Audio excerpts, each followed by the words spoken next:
शुरू करते हैं। करंट इलेक्ट्रिसिटी है ना, करंट इलेक्ट्रिसिटी चल रहा था, उसमें पोटेंशियल चल रहा था। पोटेंशियल की डेफिनेशन हम लोगों ने लिखवा दी थी, उसका फॉर्मूला भी बताया था। कल कोई बच्चे ने पूछा था कि पोटेंशियल को किससे डिनोट करते हैं, पोटेंशियल डिफरेंस को किससे डिनोट करते हैं। देखो भैया, पोटेंशियल को हम लोग V से डिनोट करते हैं। सुनते रहना अभी 2 मिनट बस, कुछ बीच में बोलना। पोटेंशियल को V से डिनोट करते हैं। पोटेंशियल डिफरेंस को हम लोग डेल्टा V से डिनोट करते हैं। मैंने कल भी बताया था, ये होता है डेल्टा। ये लोग ट्राइंगल बोलते हैं ना, हम लोग बोलते थे ट्राइंगल ABC, तो ABC ना लेके हम लोग इसको ट्राइंगल ना बोलते, हम लोग फिजिक्स में इसको क्या बोलते हैं, डेल्टा बोलते हैं। क्या बोलते हैं इसको, डेल्टा। और इसका मतलब क्या होता है, डिफरेंस या फिर चेंज भी बोलते थे। चेंज का मतलब कितना चेंज आया, डिफरेंस का मतलब भी कितना अंतर है उसमें, ठीक है। तो ये डेल्टा V मतलब पोटेंशियल डिफरेंस, V का मतलब पोटेंशियल और डेल्टा का मतलब डिफरेंस, ठीक है। इनकी यूनिट की बात करते हैं। पहले इनका फॉर्मूले की बात, चाहे V का फॉर्मूला देखूं या डेल्टा V का फॉर्मूला देखूं, दोनों के फॉर्मूले क्या हैं, वर्क डन अपॉन चार्ज। क्या लिखते हैं इसको, वर्क डन अपॉन चार्ज, ये इसका फॉर्मूला है। इसकी यूनिट की बात करूं, यूनिट ऑफ पोटेंशियल बोल दूं या फिर पोटेंशियल डिफरेंस बोलूं, चाहे मैं यूनिट ऑफ पोटेंशियल बोलूं या यूनिट ऑफ पोटेंशियल डिफरेंस बोलूं, दोनों की ही यूनिट क्या हो जाती है, वोल्ट हो जाती है। वोल्ट, जिसके आगे भी हम लोग V लिखते हैं। ये वही है जैसे आपकी सेल होती है, सेल पे आपने लिखा होगा सेल कितनी की होती है, यहाँ पे लिखा होता है उसके 1.5 वोल्ट। हमारे घर में कितने बिजली आते हैं, 220 वोल्ट। ये वही सब है पोटेंशियल।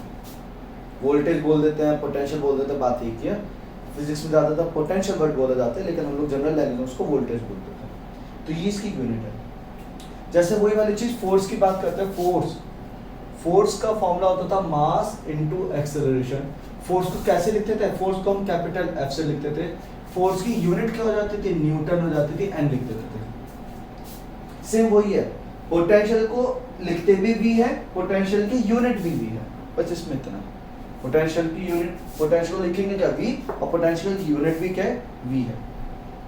ये चीज़ है, तो इतना और नोट कर लो। कल को आप कॉपी में जो चीज़ नहीं नोट हुई है वो इसमें से नोट कर लो जल्दी से आपको। हाँ बिल्कुल हो रही है, ठीक है, इसको नोट कर लो। तो क्या हुआ, कहीं जाना या डेटा पैक,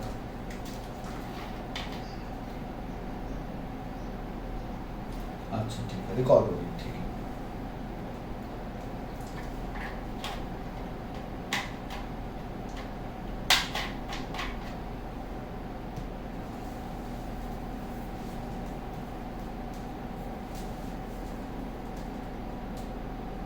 ये सब चीज़ आप 2 मिनट के अंदर नोट कर लो।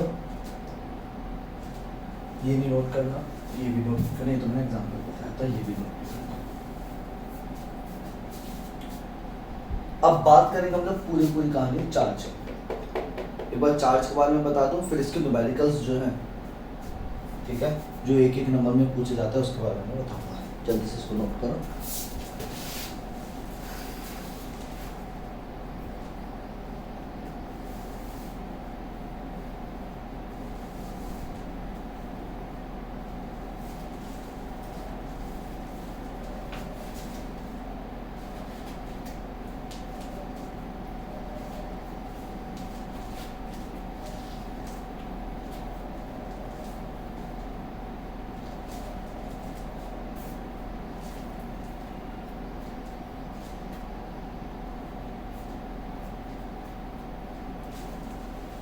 नहीं, यूनिट नहीं है वो लिखा है कि इसको कैसे लिखते हैं। जैसे फोर्स को F से लिखते हैं ना, ऐसे पोटेंशियल को V से लिखेंगे और पोटेंशियल डिफरेंस को डेल्टा V से लिखेंगे। यूनिट तो ये है, दोनों की यूनिट सेम होती है, चाहे पोटेंशियल हो चाहे पोटेंशियल डिफरेंस हो, वो वोल्ट यानी V।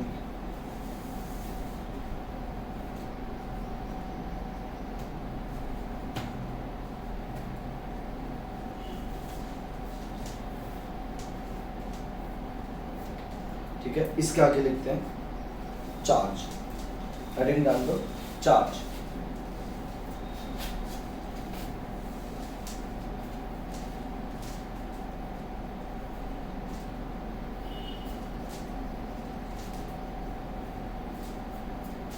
लिखेंगे चार्ज ऑन अ बॉडी, हाँ, charge on a body is due to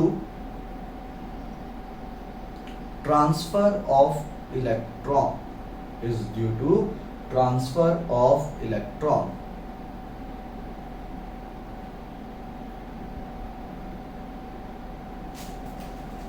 full stop।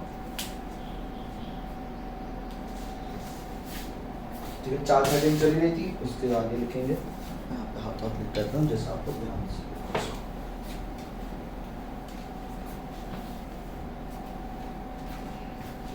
पहले तो आपने को चार्ज के बारे में लिख दिया, सही लिखा हुआ एकदम, charge on for bodies due to the transfer of electron. फिर क्या लिखेंगे, types of charge, types of charge. ठीक है, पहला क्या होता है, पॉजिटिव चार्ज, दूसरा हो जाता है ये नेगेटिव चार्ज। फिर इसमें लिखेंगे positive charge is due to loss of electron या गेन ऑफ इलेक्ट्रॉन। बताओ पॉजिटिव चार्ज कब आएगा, लॉस ऑफ इलेक्ट्रॉन से गेन। बिल्कुल सही, बिल्कुल सही बात। अगर किसी बॉडी ने इलेक्ट्रॉन छोड़ दिए, उस पर कमी आ गई, तो इसका मतलब लॉस हो गया और उस पर पॉजिटिव चार्ज आएगा। लॉस ऑफ इलेक्ट्रॉन्स मतलब मेनली इलेक्ट्रॉन से रिस्पॉन्सिबल है, इलेक्ट्रॉन से चार्ज, इलेक्ट्रॉन से नेगेटिव चार्ज देगा बॉडी पे, इलेक्ट्रॉन से पॉजिटिव चार्ज देगा बॉडी पे। अगर इलेक्ट्रॉन निकाल लूंगा तो पॉजिटिव चार्ज, इलेक्ट्रॉन दे दूंगा तो negative charge, loss of electron. और नेगेटिव चार्ज कब आता है, due to gain of electron. बिल्कुल सही, बिल्कुल सही बात है, गेन ऑफ इलेक्ट्रॉन।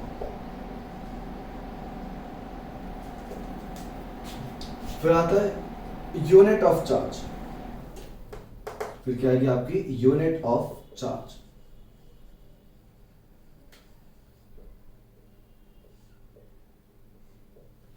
तो यूनिट ऑफ चार्ज क्या हो जाता है, कूलम। कोलंबस होता है ना, कोलंबस, ऐसे कूलम, जिसको हम सी से लिख देते हैं। मतलब जैसे हम लोगों ने क्यू, जैसे फोर्स लिखते हो, फोर्स फोर्स लगा के 10 और फिर न्यूटन भी लगा देते हो।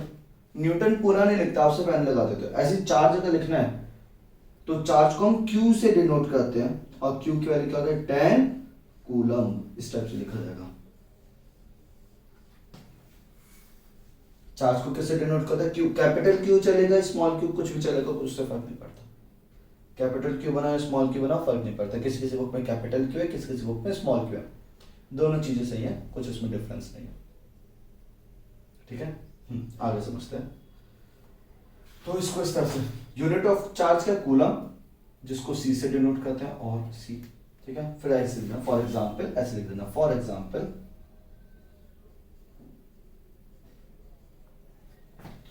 Charge of 10 coulomb.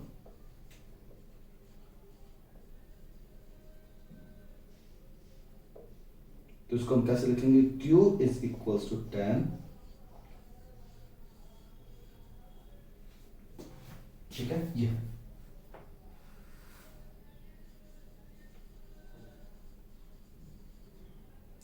Formula of charge.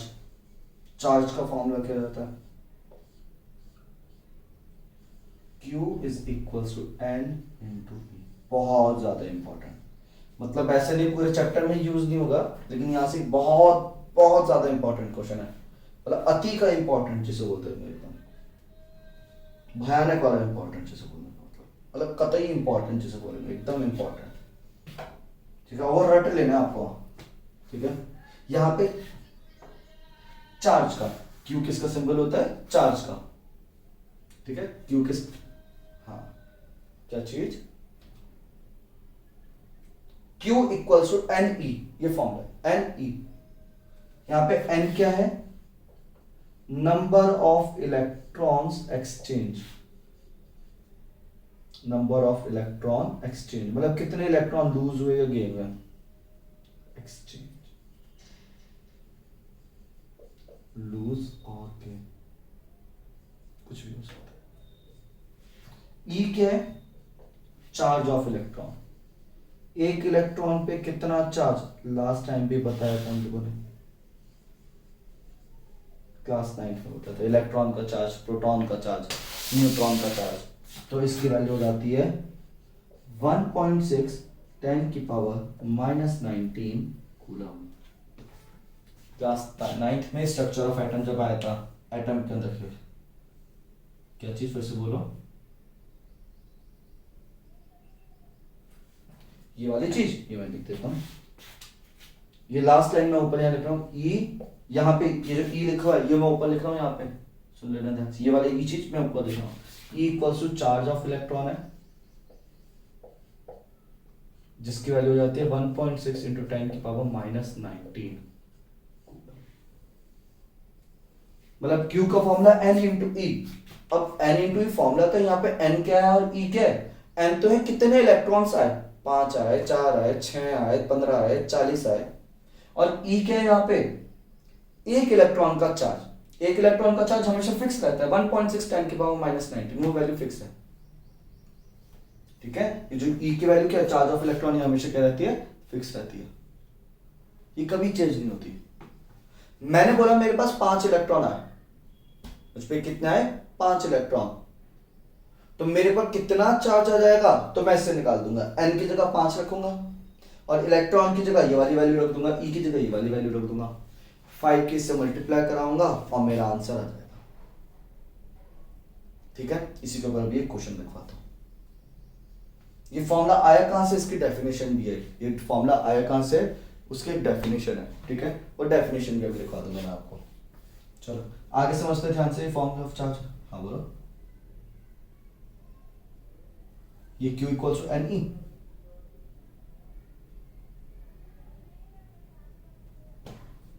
हाँ ये वैल्यू फिक्स है, मतलब इस E की जगह हमेशा ही हमेशा आपको 1.6 10 की पावर -19 लगाना, हमेशा, ये वैल्यू फिक्स है,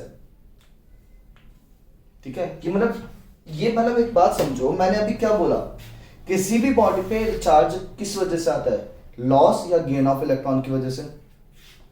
अगर उस पर 10 इलेक्ट्रॉन आ गए तो इसका मतलब उस पर नेगेटिव चार्ज आ जाएगा। मैंने पूछा कितना चार्ज आया, तो 10 इलेक्ट्रॉन आए ना उस पर, तो एक इलेक्ट्रॉन का चार्ज कितना था, इतना था, 10 इलेक्ट्रॉन का चार्ज कितना होगा, इसके 10 से मल्टीप्लाई करा दी, तो मुझ पे total charge on me is equal to 10 into ये वाला चार्ज, ये एक इलेक्ट्रॉन का चार्ज या चार्ज ऑफ एन इलेक्ट्रॉन। मैंने बोला 10 इलेक्ट्रॉन आ गया, ये सब करा दिया, इससे पहले थोड़ा सा रब करा दिया, इससे पहले आप थोड़ा सा वीडियो देख लेना, ठीक है। हमारा लगभग कितने मिनट का निकला है, 14 मिनट का निकला, हाँ चलो समझो ध्यान से, यहाँ पे Q equal to n e था, यहाँ पे समझो ये भी इंपॉर्टेंट है, ठीक है, यहाँ से भी समझ में आ जाएगा। किसी भी बॉडी पे जो चार्ज आता है, मतलब मैंने बोला कि ये मेरे पास बॉटल है, इसको मैंने चार्ज दिया, चार्ज कैसे दोगे, या तो इसमें से इलेक्ट्रॉन ले लो या इस पे इलेक्ट्रॉन दे दो। अगर इसमें मैंने इलेक्ट्रॉन दे दिए, मैंने 20 इलेक्ट्रॉन दे दिए उसको, तो अब मैंने बोला इस पे कितना चार्ज आ गया, तो 20 इलेक्ट्रॉन मत बोलना कि 20 इलेक्ट्रॉन चार्ज आ गया, नहीं, चार्ज कितना आया, इतना आया। एन क्या है, यहाँ पे कितने इलेक्ट्रॉन्स डाले आपने, तो कितने डाले इलेक्ट्रॉन्स इस पे 20, और ई क्या है, एक इलेक्ट्रॉन का चार्ज, मतलब अगर इस पे मैंने पूछा कितना चार्ज है, तो वो इस चीज पे तो डिपेंड करेगा कितने इलेक्ट्रॉन है, क्योंकि हर एक इलेक्ट्रॉन का चार्ज कितना होता है, इतना होता है, हर एक इलेक्ट्रॉन का चार्ज होता है इतना,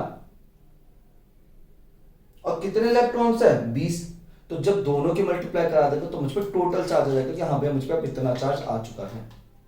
इस चीज का ध्यान रखना, ये है आपका फॉर्मूला। एक मिनट का वेट करना बस।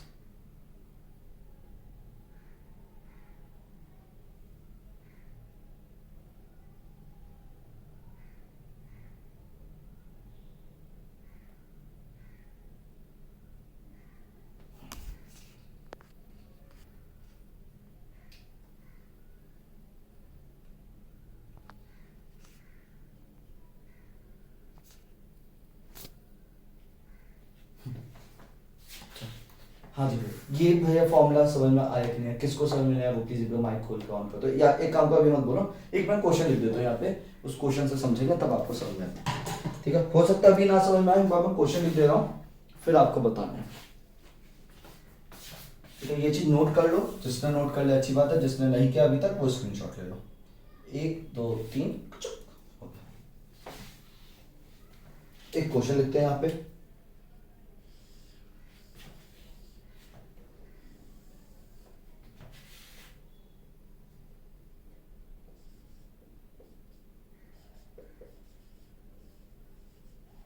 a body is charged by a body is charged by giving 20 electrons to this body.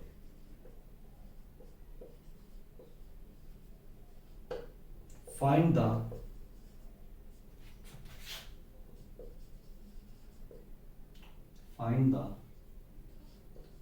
nature of charge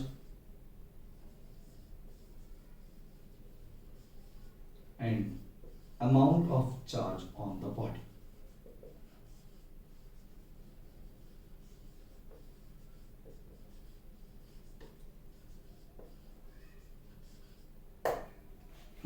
एक बात देखो, अभी वाला क्वेश्चन जल्दी से,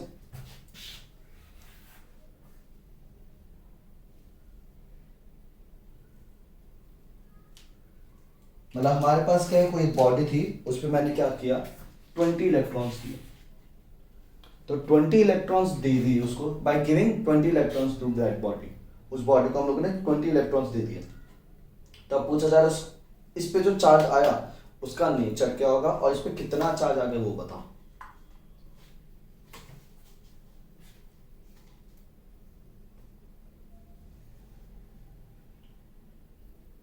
पॉजिटिव या नेगेटिव,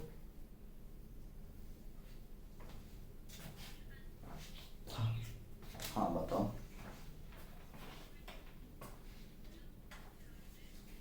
3.2 आ गया, बस 10 की पावर कहाँ गई,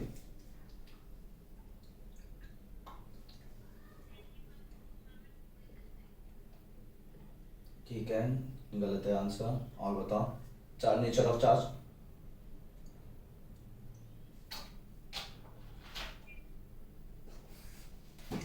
ये सही है। हाँ भैया और बताओ बच्चे आंसर।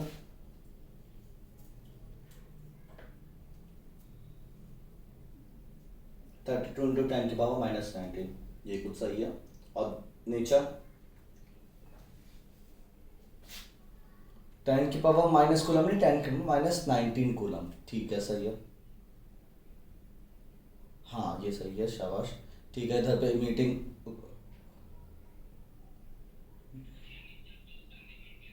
हाँ नेचर नेगेटिव है, ठीक है। आंसर भी सही आ रहा है आप लोगों को, 32 × 10⁻19, ठीक है। ठीक है वीनस, समझ में आ गया,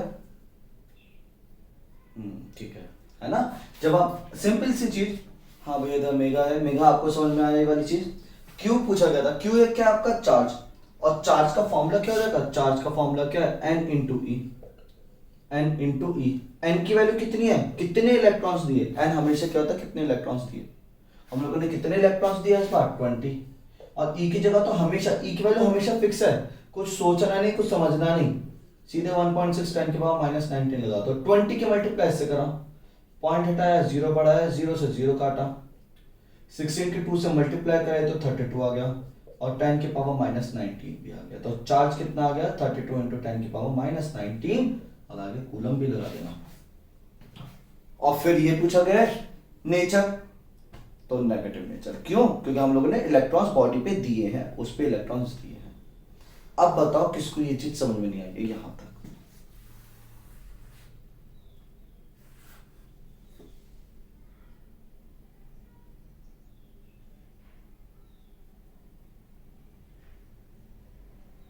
हाँ बिल्कुल, मेन चीज बॉडी, बॉडी पे देखना है कि उस पे इलेक्ट्रॉन दे रहे हैं कि नहीं ले रहे हैं उस पे।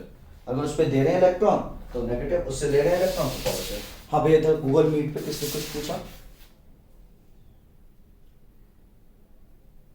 कुछ आवाज से रही थी मुझे। ये चीज थी, तो ये क्वेश्चन था। अब इसके बाद इंपॉर्टेंट चीज है प्रॉपर्टीज ऑफ चार्ज। इसके बाद क्या जाएगा आपका एक इंपॉर्टेंट टॉपिक प्रॉपर्टी। ये फॉर्मूला भी आएगा, ये कहां से आया फॉर्मूला, इसकी एक डेफिनेशन है, वो डेफिनेशन इंपॉर्टेंट है। तो हेडिंग लिखो अब, जैसे लिखा ना types of charge, unit of charge, formula of charge. इसी तरह से नेक्स्ट हेडिंग क्या जाएगी, properties of charge, properties of charge.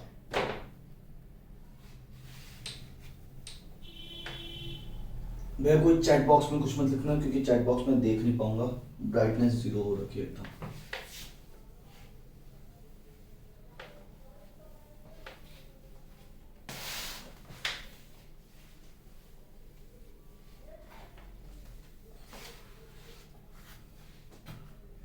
इसी तरह आपको समझ में आ रहा है।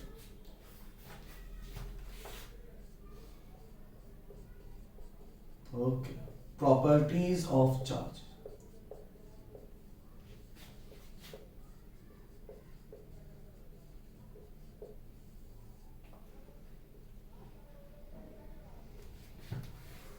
संडे को इस बार भी क्लास होगी आप लोगों की, वही मॉर्निंग में 2 घंटे 2 आवर्स की क्लास है।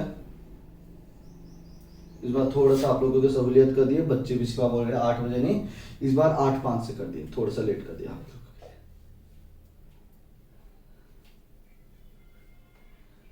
हाँ 8 बजे से 8 to 10 ट्रिग्नोमेट्री चलेंगे, trigonometry.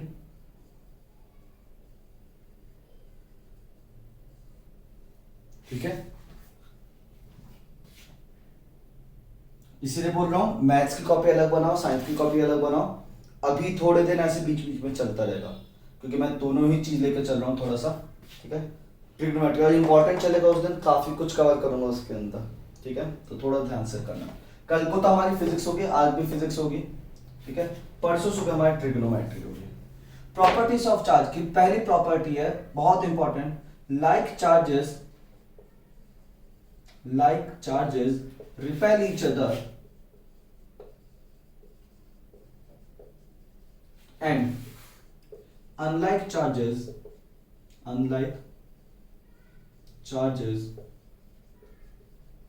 attract each other। Negative negative दूर भागेंगे, पॉजिटिव पॉजिटिव भी दूर भागेंगे, पॉजिटिव नेगेटिव आ जाएंगे पास। और जो एक जैसे चार्ज है, लाइक का मतलब क्या है, एक जैसे चार्ज है, वो दूर भागते हैं। रिपेल मतलब दूर भागना, ये रिपेल।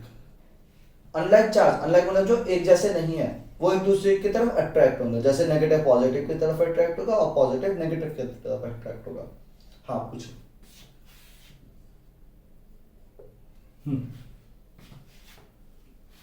ध्रुव कुछ कर रहे थे।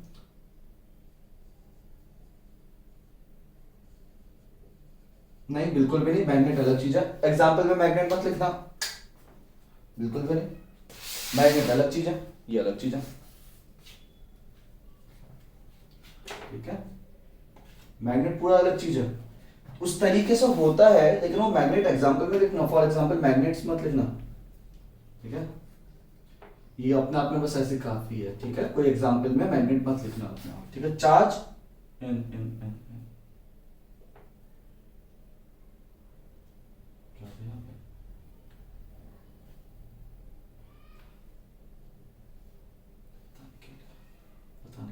हाँ, सेकंड पॉइंट है conservation of charge.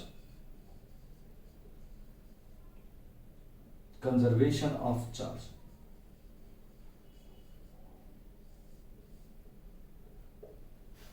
Charge can neither be created, वही था ना जैसा law of conservation of energy, energy बनाई भी नहीं जा सकती, एनर्जी तोड़ी भी नहीं जा सकती, एनर्जी हमेशा फिक्स रहती है।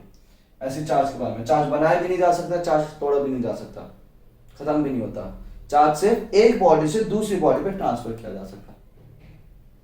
मतलब हम लोग बोलते हैं ना चार्ज, हाँ बिल्कुल हो रहा है। Charge can neither be created not be destroyed but it can be transfer from one body to another body. मतलब अगर मैंने किसी दो बॉडी को ऐसे करके रगड़ा, तो रगड़ने से देखा, वो बचपन में एक एग्जांपल दे देते, वो कंघे वाला, वो स्केल ऐसे करते थे और बिट्स ऑफ पेपर पे ऐसे चिपक जाते, बिट्स ऑफ पेपर उसमें चिपक जाते थे, टुकड़े छोटे छोटे टुकड़े, देखा होगा, ये भी चार्ज था। जब आप ऐसा करके रगड़ते थे ना, तो आपकी स्केल जो होता था, जो भी स्केल होता था, वो क्या हो जाता आपका थोड़ा सा चार्ज हो जाता था, वो घिसने की वजह से, घिसने से चार्ज हो जाता है। ठीक है, समझ सुनते रहना अभी 2 मिनट। ठीक है, तो वही चीज है, जब हम ऐसे करके घिस रहे हैं तो या तो घिसने के दौरान इस पे या तो इलेक्ट्रॉन्स आ जाते हैं या इस पे से इलेक्ट्रॉन इधर आ जाता है, कोई सी एक चीज होती है इसके अंदर। बचपन में जो हम लोग करते थे कि हम लोगों ने इसके लिए ऐसे ऐसे सिर पे रगड़ते, कपड़े पे ऐसे करके रगड़, स्कूल में ही करते थे काम, घर पे तो मम्मी मार देते थे। ऐसे ऐसे किया, देख जादू दिखाऊं जादू, देख छोटे छोटे टुकड़े डाले, वो पेपर ऐसे चिपक जाता था। ये वाली चीज नहीं करा हो बचपन में तो आज कर लेना। बालों में तेल नहीं होना चाहिए, बस इतना ध्यान रखना। बालों में तेल हो तो कपड़े पे ऐसे घिस के उसको करना, छोटे छोटे टुकड़े डालना पेपर का। और स्टील का स्केल नहीं होना चाहिए, प्लास्टिक का स्केल होनी चाहिए। प्लास्टिक का स्केल लो, उसको रगड़ो अच्छी तरह से, बहुत देर मतलब ज्यादा देर में थोड़ा सा रगड़ो, और फिर क्या करो, छोटे छोटे टुकड़े, वो छोटे छोटे टुकड़े इसमें चिपक जाता है। तो होता क्यों है, क्योंकि जब आप ये चार्ज, ये जो स्केल होता है, इसको जब आप रगड़ते हो, काफी देर रगड़ा, तो इस पे क्या जाता है आपका नेगेटिव चार्ज, इस पे क्या जाता है नेगेटिव या पॉजिटिव, कुछ भी चार्ज आ सकता है, वो देखेंगे बाद में, आपको मतलब नहीं उससे कि नेगेटिव है कि पॉजिटिव है। तो ये जब चार्ज हो गया तो उसके बाद ये जो छोटे छोटे पेपर थे इसकी तरफ क्या हो जाते थे, अट्रैक्ट हो जाते थे। तो वही चीज है, ऐसा रगड़ने से हमने ये नहीं बोला कि मैंने चार्ज पैदा किया इस पे, नहीं, मैंने चार्ज ट्रांसफर किया। या तो मेरे सिर से इसके ऊपर इलेक्ट्रॉन आ गए, या इस पे से मेरे सिर पे इलेक्ट्रॉन चलेगा या कपड़े पे। तो यहां पे सिर्फ एक्सचेंज ऑफ इलेक्ट्रॉन हुआ है। ठीक है, कभी भी चार्ज आप बना नहीं सकते कि मैंने यहां इलेक्ट्रॉन बना दिया, मैंने चार्ज बना दिया, चार्ज बनाया नहीं जाता। चार्ज सिर्फ किया जा सकता है, ट्रांसफर किया जाता है एक बॉडी से दूसरी बॉडी पे। ठीक है, ये चीज भी। तो charge can neither be created not be destroyed, can neither be created not be destroyed.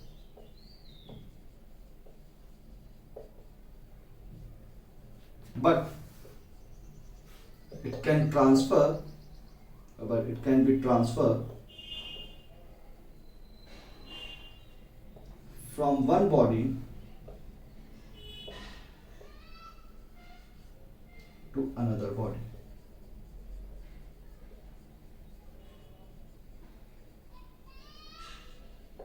एक बॉडी से दूसरी बॉडी पे बस ये क्या किया जा सकता है, ट्रांसफर किया जा सकता है। ठीक है, ये है जो कि हमारे पास 2 प्रॉपर्टी। तीसरी प्रॉपर्टी, ये संडे का टाइम है 8 से 10, संडे को सुबह को 8 से 10 आना है। ट्रिग्नोमेट्री आना का मतलब ऑनलाइन है, ट्रिग्नोमेट्री चलेगी।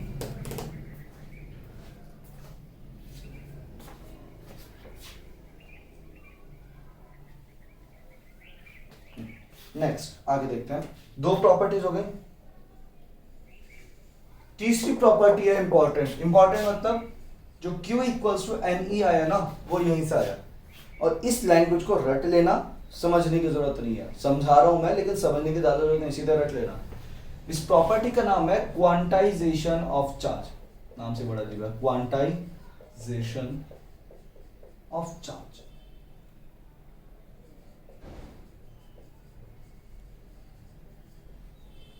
देखो ये जो 3 चीजें है ना, ये एग्जाम में पूछी नहीं गई हैं, मैं इतना नहीं बताता, ये इंपॉर्टेंट नहीं है। वैसे मैं बोलता हूँ चीजें इंपॉर्टेंट है, लेकिन ये तीनों चीजें ज्यादा इंपॉर्टेंट नहीं है। लेकिन एक फर्ज है कि आप इसको पढ़ो और इसको समझ लो बस। ठीक है, चल समझ लेना। क्वांटाइजेशन ऑफ चार्ज क्या चाहते हैं, charge on any body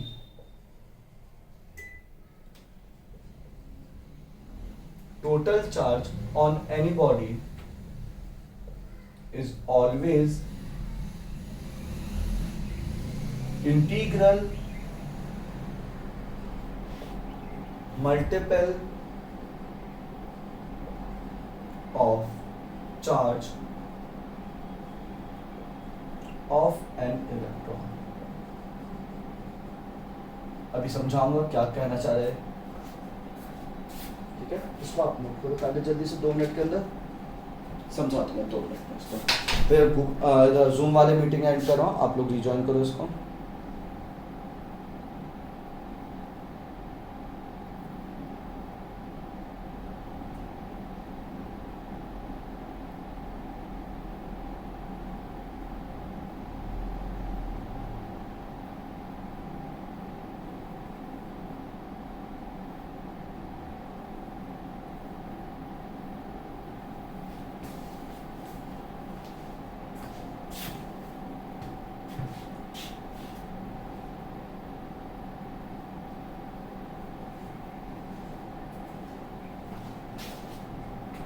is a body on any body, total charge on any body is always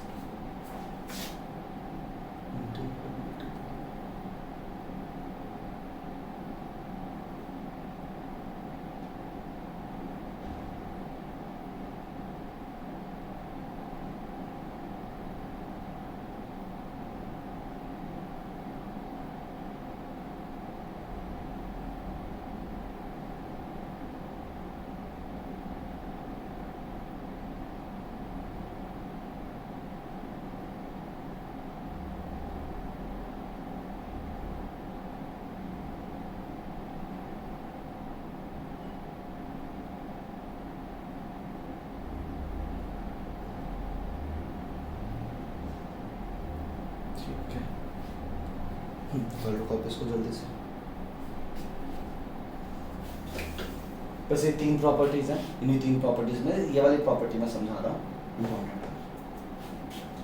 इसके नीचे एक क्वेश्चन लिखेंगे, that is Q is equals to N।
समझते हैं इस चीज को क्या कहना चाह रहे हैं।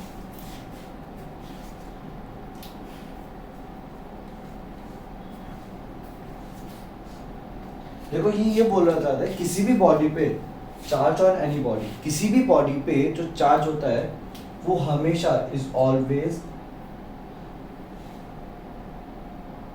यहाँ पे फिर से एक वर्ड है इक्वल्स टू, लिखते लिखते मैं भूल गया, is always equals to integral multiple of charge of n electron.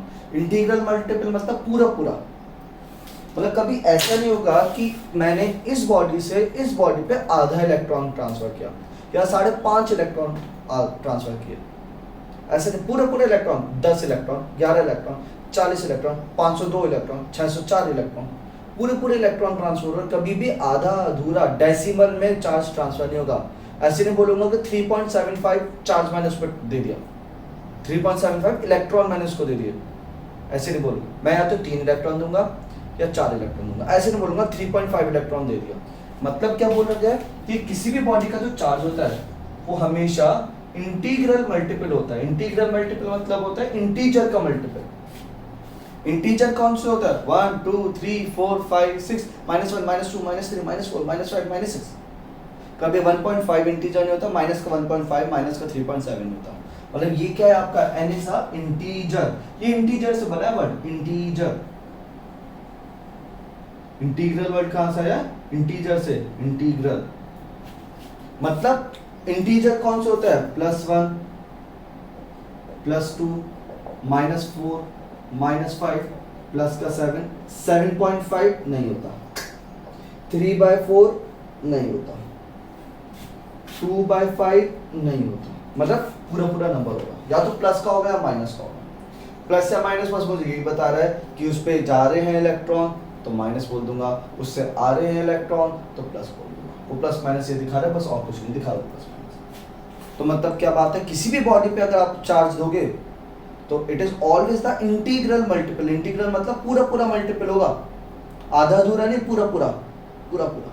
इसी चीज को क्या बोला जाता है? Quantization of charge, quantity of charge. मतलब इसका मतलब है क्वांटिटी ऑफ चार्ज। कि क्वांटिटी ऑफ चार्ज क्या है? तो क्वांटिटी ऑफ चार्ज ये है कि किसी बॉडी पे मैंने कितना चार्ज उसको दिया। तो वो किस चीज के बराबर है, वो बराबर है कितने इलेक्ट्रॉन्स आपने दिए, हर एक का इलेक्ट्रॉन का, एक इलेक्ट्रॉन का चार्ज कितना है, E 1.6 10 की पावर -19, कितने इलेक्ट्रॉन्स दिए n, दोनों के मल्टीप्लाई करा तो आपके टोटल चार्ज आ जाएगा कि भैया इस पे टोटल चार्ज इतना हो गया।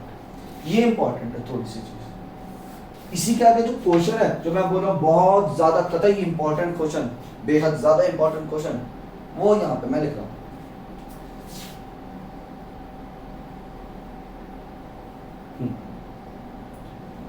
Question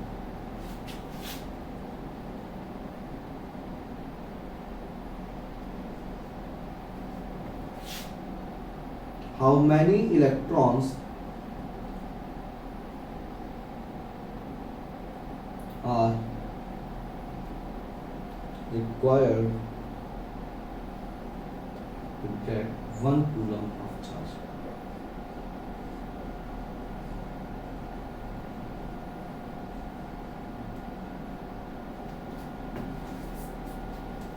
How many electrons are required to get 1 coulomb of charge? 1 coulomb of charge करने के लिए मुझे कितने इलेक्ट्रॉन्स की जरूरत है?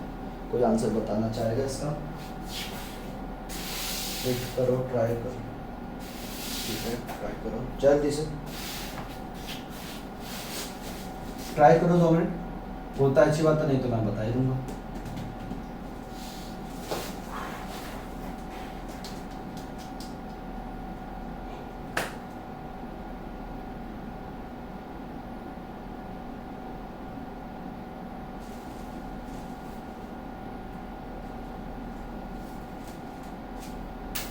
अभी इन क्वेश्चन की एक छोटी सी ट्रिक भी बता दूंगा, आपको भी देख लेना।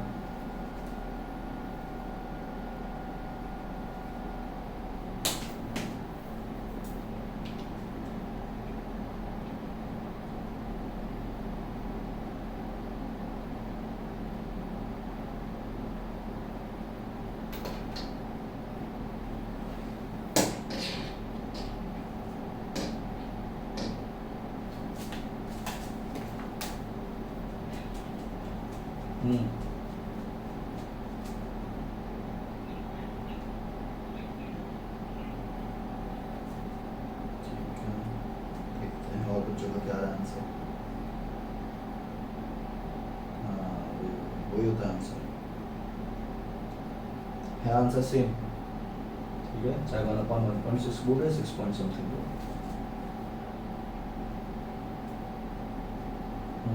Thank you.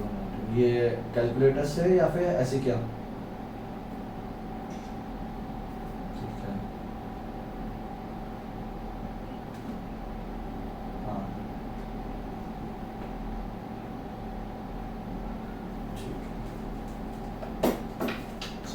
सही,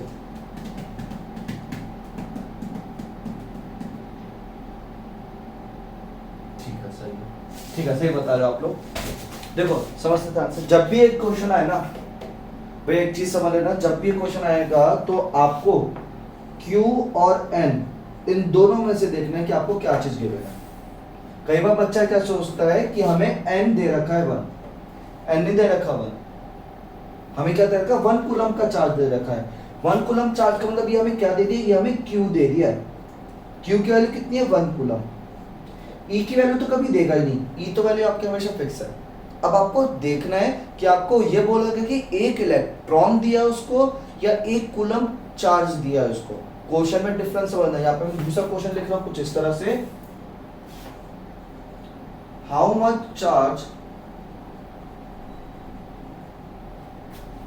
much charge will you get by 1 electron. एक क्वेश्चन ये है, एक क्वेश्चन ये है। इसमें ये बोला गया कि 1 इलेक्ट्रॉन से कितना चार्ज मिलेगा, इसमें क्या गया 1 कूलम चार्ज पे कितने इलेक्ट्रॉन्स हैं। तो भैया क्वेश्चन में थोड़ा सा समझ जाना कि 1 कूलम दे रखा है, 1 इलेक्ट्रॉन दे रखा है, इसी तरह से 5 इलेक्ट्रॉन दे रखा है, 5 कूलम दे रखा है। अगर इस टाइप से कभी क्वेश्चन आता है तो भैया थोड़ा सा ध्यानपूर्वक काम करना आप लोगों को। आप लोग देख लेना कि कूलम लगा हुआ है यहाँ पे या इलेक्ट्रॉन लगा हुआ है। अगर कूलम लगा हुआ है इसका मतलब क्या दिया हुआ है आपको, Q दिया हुआ है 1 कूलम। अगर इलेक्ट्रॉन ऐसे इलेक्ट्रॉन दिया इसका मतलब ये क्या दे दिया आपको, N दे दिया। बोल रहा हूँ ध्यान से देखो, मैंने इसीलिए बोल रहा है बहुत इंपॉर्टेंट क्वेश्चन है, यहाँ पे बच्चा कंफ्यूज होता ही होता है। और ऑब्जेक्टिव में अगर ऑब्जेक्टिव क्वेश्चन आ रहा है, अगर स्कूल में आपका सिर्फ यही चैप्टर आ रहा है तो यहाँ से ये वाला क्वेश्चन मिलना बहुत ज्यादा चांसेस आ सकता है। तो यहाँ पे हमें Q की वैल्यू 1 कूलम दे रखी है, कोई N की वैल्यू 1 नहीं लगाएगा। क्यों? हमसे बोलेगा 1 कूलम ऑफ चार्ज है। 1 कूलम ऑफ चार्ज का मतलब क्या क्या Q हो गया, क्योंकि C लग गया ना। C पे तो C किस पे लगता है? Q पे लगता है। देखो E तो कभी देगा नहीं, बस आपको यही देखना है कि आपको N दिया हुआ है या आपको Q दिया हुआ है।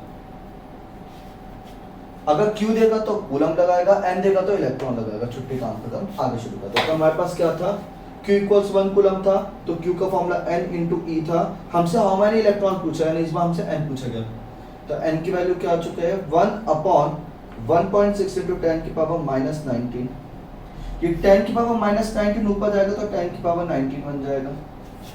और ये कितना हो गया? 1 अपॉन 1.6, पॉइंट हटाया 0 बढ़ाया, ये गया 2 से 5 टाइम्स, ये गया 2 से 8 टाइम्स, जगह 0.625 इंटू 10 की पावर 19। इस चीज को रट लो, 6.25 10 की पावर 18। अगर ऑप्शन होगा तो आपको इस तरह से दिया जाएगा। और इसकी यूनिट क्या लगेगी? इलेक्ट्रॉन्स। ये इतने इलेक्ट्रॉन्स दिए हम लोगों ने इसको। मतलब अगर किसी बॉडी पे एक मिनट रुक जाओ 2 मिनट। अगर किसी बॉडी पे मुझे 1 कूलम का चार्ज देना है तो मुझे इतने सारे इलेक्ट्रॉन 6.25 10 की पावर 18 इलेक्ट्रॉन्स उसको देने पड़ेंगे। 1-2 इलेक्ट्रॉन से काम नहीं चलेगा। इतने इलेक्ट्रॉन जब मैं दूंगा, ले भाई और ले और ले और ले, जब मैं इतने इलेक्ट्रॉन्स दूंगा तब जाके उस पे इतना कितना 1 कूलम का चार्ज आएगा। How many electrons are required to get a 1 coulomb of charge? 1 coulomb charge को लाने के लिए कितने इलेक्ट्रॉन्स की जरूरत है? तो इतने इलेक्ट्रॉन्स की जरूरत है। इन वैल्यू को याद रख लेना, ऑब्जेक्टिव में मिलती है डायरेक्ट। 6.25 10 की पावर 18। ऑप्शंस कैसे कैसे मिलेंगे? 6.25 10 की पावर 19, 6.25 10 की पावर माइनस 19, 0.625 10 की पावर 18। लेकिन एग्जैक्ट याद रखो, 6 के बाद पॉइंट है और 10 की पावर 18 है। ये वैल्यू को रट लो अच्छी तरह से। 6.25 10 की पावर 18 इलेक्ट्रॉन। 1 कूलम के लिए इतने इलेक्ट्रॉन्स चाहिए आपको। हाँ बोलो, आप क्या बोल रहे थे? आ देते हैं।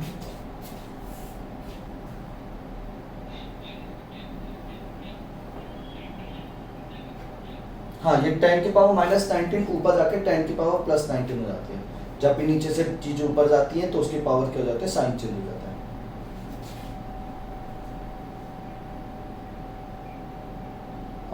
एक मिनट समझ। हाँ, या तुषार जो भी था, सॉरी तुषार आए थे। हाँ, क्या बोल रहे हो वीनस?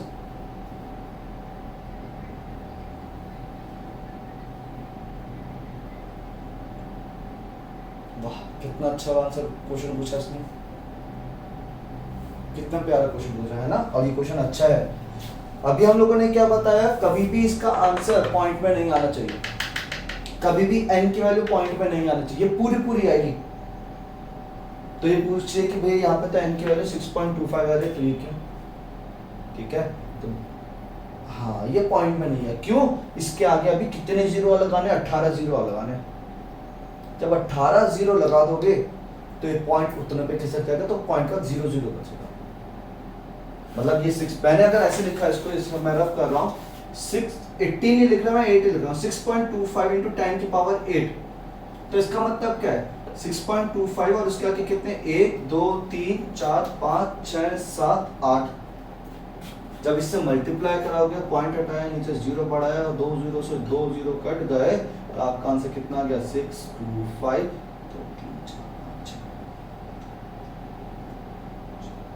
हाँ भैया, अभी समझ में आया? ठीक है, ये चीज थी, ये पॉइंट में दिख रहा है आपको? हाँ, आप बोलो क्या?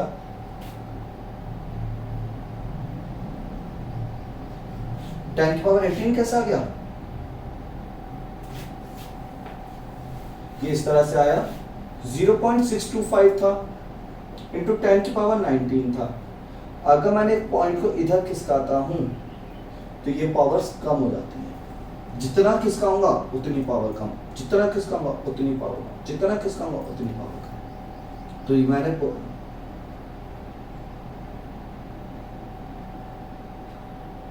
हाँ 1/1.6 इंटू 10 की पावर माइनस 19 था। ये 10 की पावर माइनस 19 पूरा ऊपर जाएगा तो ये क्या बन जाएगा 10 की पावर प्लस 19। जब भी नीचे से ऊपर जाते हैं तो उसकी पावर प्लस हो जाती है। और अपॉन में 1.1 1 अपॉन 1.6 था, पॉइंट हटाया 0 बढ़ाया 5 उससे हुआ फिर काटा। तो इसको जब काटोगे तो 0.625 आएगा। क्या चीज? ओके हाँ भैया क्या नाम था इस लड़के का? तुषार। आप पूछो तुम क्या कह रहे थे? अच्छा तुम्हारा भी क्वेश्चन था, शाबाश गुड बॉय भैया। ये क्वेश्चन सर में आया, इन लोगों ने पूछा था क्वेश्चन ये कि n की वैल्यू कभी हमने बोला था n की वैल्यू हमेशा इंटीजर पॉइंट में नहीं आनी चाहिए, लेकिन यहाँ पे आंसर 6.25 का क्या आ रहा था, तो क्या ये पॉइंट है? तो हम बोलेंगे नहीं ये पॉइंट नहीं है। एक्चुअली में उसके आगे इतने जीरो लगे हुए हैं कि पॉइंट 0 पे चला जाएगा, और जब पॉइंट 0 पे जाएगा तो उसके आगे कुछ नंबर, ये पूरा पूरा एक नंबर मिल जाएगा आपको। ठीक है, तो ये वैल्यू रख लेना कि एक कूलम पे कितने इलेक्ट्रॉन्स की जरूरत होती है। एक कूलम पे 6.25 10 की पावर 18 इलेक्ट्रॉन्स की जरूरत होती है। ठीक है, इसी चीज के ऊपर एक आध क्वेश्चन दे दूंगा तो वो पढ़ लेना। अब आगे समझते ध्यान से। ये तो हो गया आपका ये वाली चीज, इतनी ही था। ये Q इक्वल्स टू एनी, ये फॉर्मूला इंपॉर्टेंट है, ये आगे तक फॉर्मूला जाता है। अभी हम लोग वोल्टेज और पोटेंशियल के क्वेश्चन देखते हैं। पोटेंशियल के क्वेश्चन कैसे आएंगे, पोटेंशियल और वर्क डन के क्वेश्चन कैसे आते हैं। किसी को कोई डाउट है तो भैया पूछो। यहाँ तक ये चार्ज वाला टॉपिक खत्म हो गया हमारा। अब बस 2 मिनट के अंदर पोटेंशियल भी टॉपिक खत्म हो जाएगा। मतलब पोटेंशियल टॉपिक खत्म हो गया, बस उसको न्यूमेरिकल बताना है। और भैया इंपॉर्टेंट चल रहा है पूरा 1 हफ्ते का टारगेट लेकर चल रहा हूँ, 1 हफ्ते में खत्म करूंगा हर हालत में। ठीक है, चलो समझना ध्यान से। अभी हम लोगों ने एक फॉर्मूला देखा था यहाँ पे, चाहे मैंने बोला था पोटेंशियल लिख दूं मैं, या फिर मैं पोटेंशियल डिफरेंस लिख दूं। दोनों का फॉर्मूला क्या था? Work done upon charge, work done upon charge इसका फॉर्मूला था, ये था। ठीक, अब आगे शुरू करते हैं। तो अगर मेरे पास ये फॉर्मूला है तो इसको समझकर ध्यान से। हाँ जी, वीडियो का टाइम है इस समय, बहुत ध्यान से देखना पड़ेगा। 47 मिनट्स। ठीक है, 47 मिनट्स पे चल रहा है हमारी वीडियो इसमें। ठीक है, अब एक बात समझो इसके आगे की चीज। देखो जब भी इसके न्यूमेरिकल्स आएंगे, मैं सिर्फ न्यूमेरिकल्स की बात कर रहा हूं, तो भैया न्यूमेरिकल में कभी लैंग्वेज मत पढ़ना इसकी। अगर तुमने लैंग्वेज पढ़ी तो कंफ्यूज हो जाओगे। तुम लोगों को इसके जो क्वेश्चंस करने हैं, इसके जो न्यूमेरिकल्स करने हैं, वो इनके यूनिट को देख के करना है। सिर्फ और सिर्फ क्या करना है इनको? यूनिट को देख के। ठीक है, जैसे अब मैं बता रहा हूं, वर्क डन जब भी दिया जाएगा, वर्क डन जब भी दिया जाएगा तो वो आपको जूल में दिया जाएगा। वर्क डन जब भी दिया जाएगा तो किस में दिया जाएगा? जूल में। चार्ज अगर दिया गया है कभी तो चार्ज किस में दिया जाएगा? कूलम में। और अगर कभी पोटेंशियल या वोल्टेज या फिर पोटेंशियल डिफरेंस या टर्मिनल, पोटेंशियल बोल दे, पोटेंशियल डिफरेंस बोल दे, या वोल्टेज बोल दे, इनमें से कुछ भी वर्ड आ गया तो वो हमेशा किस में दी जाएगी?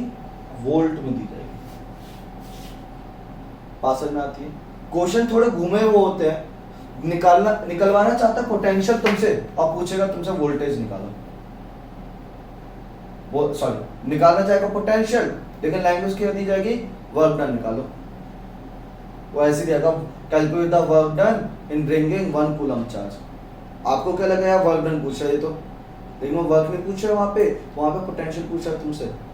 क्योंकि क्वेश्चन के अंदर बाकी की इंफॉर्मेशन ऐसी होंगी कि वहां पे वोल्ट भी होगा पहले से, वहां पे कूलम भी होगा पहले से। क्या चीज नहीं है? जूल। यानी आपका क्या मिसिंग है? वर्क मिसिंग है। या मैंने बोला जूल होगा पहले से वहां पे, कूलम होगा पहले से वहां पे, क्या चीज नहीं है? वोल्ट। तो वोल्ट निकालना है, यानी पोटेंशियल निकालना है। इतनी चीजें, फॉर्मूला एक है, बस ये यूनिट पे ध्यान है, यूनिट का खेल है इस वाले क्वेश्चन में। इतना बोल रहा हूँ, इसके बाद कोई भी क्वेश्चन अटक जाए तो बात है। क्वेश्चन की लैंग्वेज पढ़ोगे तो कंफ्यूज होगे, लैंग्वेज को पढ़ना ही नहीं है बिल्कुल भी। देखते ही यूनिट मिल जाए, जूल कूलम वोल्ट, लगा दो अपना आंसर। ठीक है, एक बार क्वेश्चन बोल देता हूँ, उसको देखते हैं। बुक तो होंगे हम पे। सिंपल सी चीज बस मैंने यही बताई है, पोटेंशियल, वर्क और चार्ज का एक ही फॉर्मूला है, potential equals to work done upon charge, या potential difference equals to work done upon charge. Clear है वाली चीज? पोटेंशियल डिफरेंस, ठीक है, हाँ, मेन चीज आपको क्या है, आपको ये चीज देखनी है, यूनिट।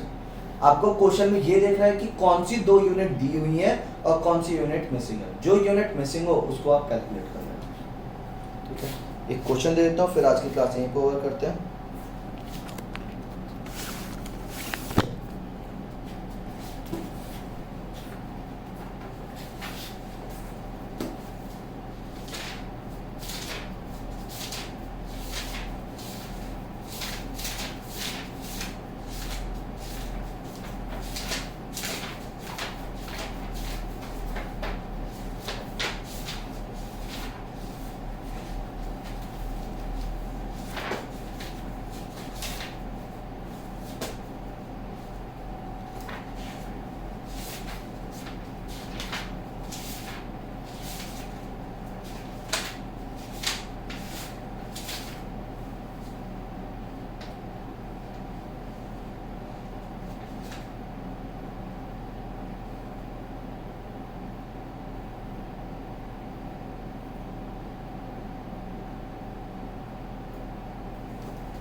ठीक है, देखो क्वेश्चन लिखा है यहाँ पे।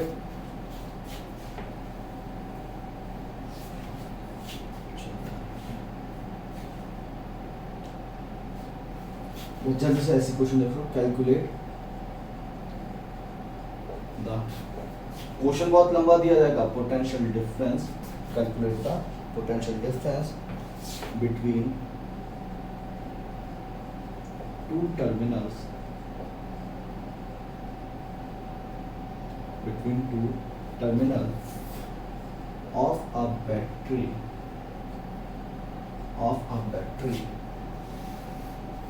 such that if 100 joule of work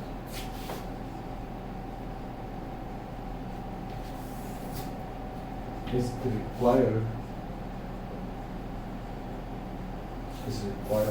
to transfer the charge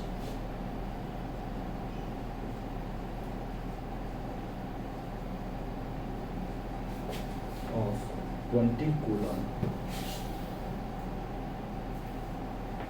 from one terminal of battery another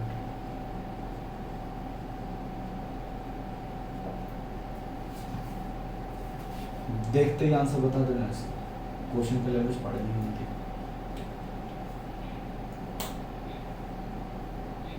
सही है, 5 वोल्ट है ना, 5 वोल्ट बिल्कुल सही बात है, 5 वोल्ट डायरेक्ट। वर्क है ये, जूल है तो यानी क्या वर्क है, कूलम है यानी क्या आपका चार्ज है। कुछ भी बोले, पोटेंशियल डिफरेंस पूछे, पोटेंशियल पूछे, कुछ भी पूछे, मैंने मतलब नहीं, हमने तो आंसर निकाल दिया कि पोटेंशियल इज इक्वल्स टू कितना होता है, potential difference is equals to कितना होता है, वर्क डन अपॉन चार्ज होता है। वर्क की वैल्यू कितनी है, 100 जूल, ये जूल है ना, तो इससे देख के बिल्कुल 100 जूल। चार्ज की वैल्यू कितनी है, 20 कूलम, 0 से 0 से 2 से 5, और ये अब यूनिट क्या बन गया, वोल्ट बन गई है, क्योंकि पोटेंशियल डिफरेंस पूछेगा उसकी यूनिट करते वोल्ट। भाई किस बच्चे को समझ में आया, प्लीज एक बार बता दो। ओके, एक और क्वेश्चन इससे अगला है, उसमें थोड़ा सा ट्विस्ट है, थोड़ा सा, ठीक है, वो बता दो।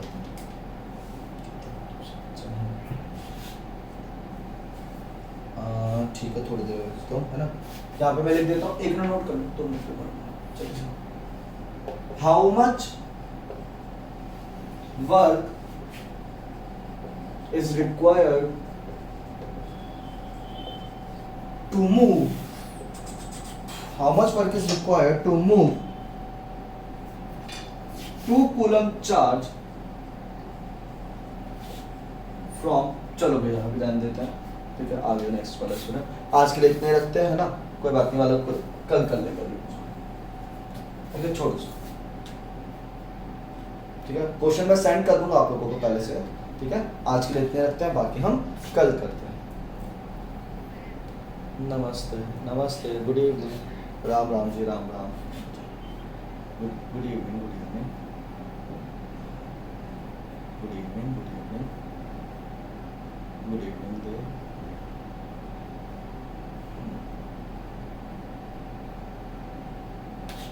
ये वाला क्वेश्चन देखो, इसमें कुछ नहीं करना, जब भी इस टाइप का पोटेंशियल आ जाए, पोटेंशियल डिफरेंस आ जाए, आपको बस इतना करना है कि कहते हैं कि आपको दिया क्या हुआ है, यहाँ पे जूल दिया हुआ है, और मैंने बताया था जूल किसकी यूनिट होती है, वर्क की यूनिट होती है, और क्या दिया हुआ है यहाँ पे, कूलम, कूलम किसकी यूनिट होती है, चार्ज की यूनिट होती है, जूल दिया हुआ है, कूलम दिया हुआ है, निकालना क्या पक्का, पोटेंशियल या पोटेंशियल डिफरेंस, कुछ भी पूछे बात एक ही है। फॉर्मूला क्या होता है, potential equals work done upon charge, work की वैल्यू क्या है 100 जूल, चार्ज की वैल्यू क्या है 20 कूलम, दोनों को डिवाइड करो 5 आंसर है, क्योंकि पोटेंशियल निकाला है, तो पोटेंशियल डिफरेंस तो यूनिट क्या लगेगी इसकी, वोल्ट, ठीक है।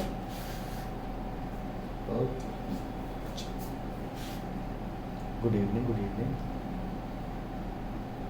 आ जाओ भैया।